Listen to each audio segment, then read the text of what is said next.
जब आप सब नए साल का जश्न मनाकर गहरी नींद में सो रहे थे। तो 1 जनवरी की घटना है जब दिल्ली पुलिस को देर रात 3:30 बजे एक व्यक्ति ने फोन करके जानकारी दी कि एक गाड़ी एक लड़की को घसीटते हुए लेकर जा रही है और इस गाड़ी में कुछ लोगों ने तेज आवाज में म्यूजिक बजाया हुआ है।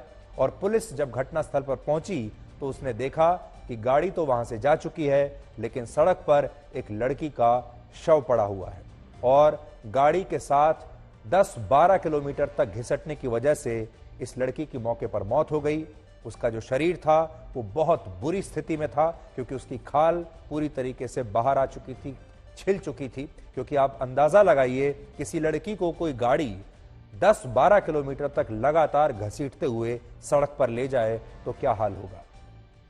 ये लड़की 23 साल की थी और शादी और बर्थडे पार्टी जैसे कार्यक्रमों में पार्ट टाइम काम किया करती थी, डेकोरेशन का काम करती थी, फूलों का काम करती थी। और उस दिन भी ये रात को अपनी स्कूटी से काम अपना फिनिश करके घर लौट रही थी। और पुलिस का कहना है कि जिस गाड़ी ने इस लड़की की स्कूटी को टक्कर मारी उसमें 5 लोग बैठकर शराब पी रहे थे और ये सभी लोग दिल्ली के पास मुड़थल नाम की एक जगह से वापस लौट रहे थे। मतलब ये मुड़थल गए थे और वहां इन्होंने पार्टी की, शराब पी और फिर शराब के नशे में शराब पीते हुए ये वहां से वापस लौट रहे थे। दिल्ली के जो दर्शक हैं हमारे, वो तो जानते होंगे कि मुड़थल एक बड़ी मशहूर जगह है, लेकिन जो लोग हमारे दर्शक बाहर के हैं उन्हें नहीं पता होगा। मुड़थल दिल्ली के पास हरियाणा के सोनीपत का एक छोटा सा गांव है जहां एक हाईवे वहां से होकर गुजरता है और हाईवे पर बहुत सारे ढाबे बने हुए हैं।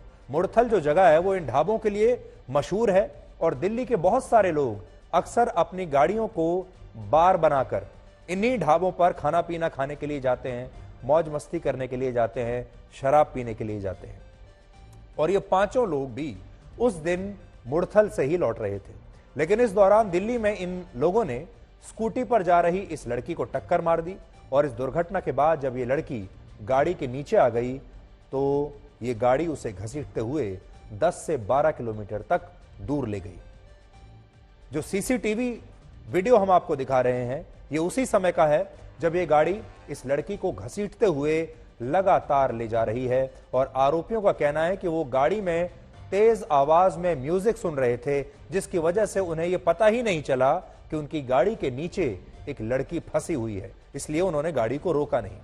लेकिन पुलिस का यह कहना है कि यह भी हो सकता है कि इन लोगों ने बचने के लिए ऐसा किया हो और इन लोगों को यह लग रहा हो कि गाड़ी अगर चलती रही तो ये लड़की अपने आप कहीं ना कहीं गाड़ी से निकल जाएगी और वो बचकर वहां से भाग जाएंगे। इसलिए ये, अगर हमने जो सीसीटीवी फुटेज देखा उसमें ये देखा कि घटना के दौरान आरोपी बार बार यू टर्न ले रहे हैं सड़क पर, जिससे यह पता चलता है कि वो जानते थे कि गाड़ी के नीचे एक लड़की है और अगर पुलिस ने देख लिया तो वो फंस सकते हैं। तो जहां भी वो कोई बैरिकेड देखते थे उससे पहले ही वो गाड़ी को यू टर्न लेकर वापस घुमा लेते थे और ये गाड़ी लगातार 10 से 12 किलोमीटर ऐसे ही चलती रही।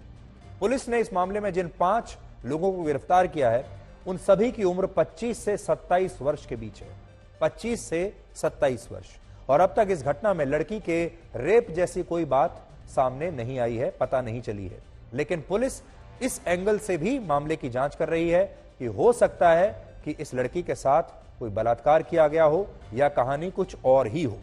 और आज ही गृह मंत्री अमित शाह ने भी दिल्ली पुलिस से इस मामले पर एक विस्तृत रिपोर्ट मांगी है। दिल्ली की इस घटना में 3 बातें नोट करने वाली हैं। पहली बात है कार, दूसरी बात है शराब और तीसरी बात है लाउड म्यूजिक।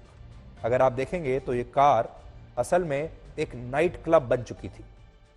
जैसे नाइट क्लब में लोग रहते हैं, वहां शराब पीते हैं, शराब के नशे में धुत लोग अलग अलग हरकतें करते हैं और इन लोगों ने इस गाड़ी को एक बार में तब्दील कर दिया था। और जैसे किसी बार में पार्टी होती है, शराब होती है, लाउड म्यूजिक होता है और लोग नशे में शोर शराबा करते हैं, बदतमीजियां करते हैं, ठीक उसी तरह ये कार भी एक चलता फिरता बार या कह लीजिए चलता फिरता एक नाइट क्लब बन गई थी। और आज हम इसी कारोबार के बारे में आपको बताना चाहते हैं क्योंकि अब ये हमारे देश में एक बहुत बड़ी समस्या बन चुकी है। ये हमारे देश की एक बहुत बड़ी सामाजिक समस्या बन चुकी है।